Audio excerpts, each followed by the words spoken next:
नमस्कार विद्यार्थी मित्रांनो, आजच आपला राज्यसेवेचा पूर्वपरीक्षेचा पेपर झाला.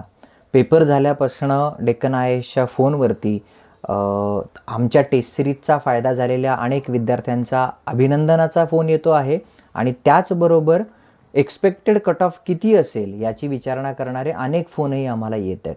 मित्रांनो, आजच्या आज लगेच कट ऑफ काढण्याची घाई तुम्ही करू नये आणि तसं जर कोणी अर्धवट माहितीच्या आधारावर कट ऑफ प्रिडिक्ट करत असेल तर त्या सगळ्या डेटाकडे आपण आज तरी किमान दुर्लक्ष केलं पाहिजे. मार्केटमध्ये अजून पिक्चर क्लिअर झालेलं नाही आणि ओव्हरऑल GS आणि CSATच्या पेपरवरती जसं आपण पेपरला जाण्याच्या आधी बोललो होतो की कुठलाही पॅटर्न डोक्यात घेऊन जायला नको आहे, त्याच पद्धतीच्या माइंडसेटची गरज आज देखील होती. आपल्या GSच्या टेस्ट सिरीजमधले अनेक प्रश्न, पॉलिटीचे 15पैकी 15 प्रश्न, जॉग्रफी करंटमधले जवळपास 18 ते 20 प्रश्न आणि इकॉनॉमीमधले आणि सायन्समधलेही अनेक प्रश्न आज आपल्याला तिथे सापडतील. याच्यावरचा एक डिटेल व्हिडिओ तर आम्ही टाकणार आहोतच.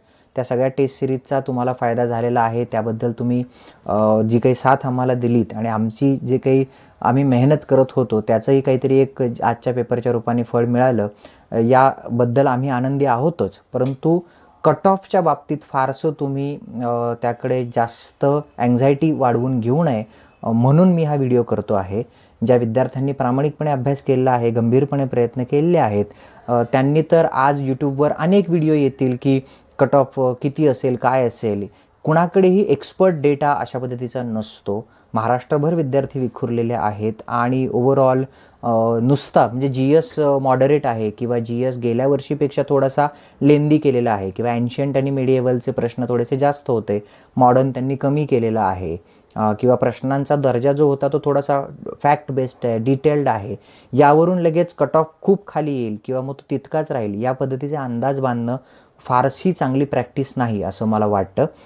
बाकी मग CSAT विषयी बोलायचं ठरलं तर मी जसं माझ्या लेक्चर्समध्ये अनेकदा म्हटलं होतं की वाईट ट्रान्सलेशन्स करणं, पॅसेजच्या बाहेरच्या माहितीवरती आधारित प्रश्न विचारणं आणि अगदी लूजली पेपर डिझाईन करणं ही आयोगाची जी काही परंपरा राहिलेली आहे ती या पेपरमध्ये पुन्हा एकदा सिद्ध झालेली आहे. त्यामुळे त्याची की येऊ देणे, 2 दिवस त्याची वाट पाहणे हे थोडंसं संयमीपणाचं ठरेल आणि कुठल्याही अपुऱ्या माहितीच्या आधारे कट ऑफ गृहीत धरून आपला स्कोर काढून डिप्रेशनमध्ये जाणे असं तुम्ही करायला नको म्हणून आम्ही हा व्हिडिओ करत आहोत.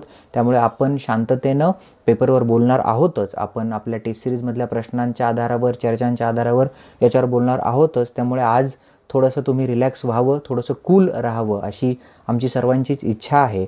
उद्या डेक्कन IASच्या मुख्य परीक्षेच्या टेस्ट सिरीजची डेट्स आणि त्याचं वेळापत्रक दोन्ही गोष्टी लॉन्च होतील, तेव्हा पुन्हा भेटूया.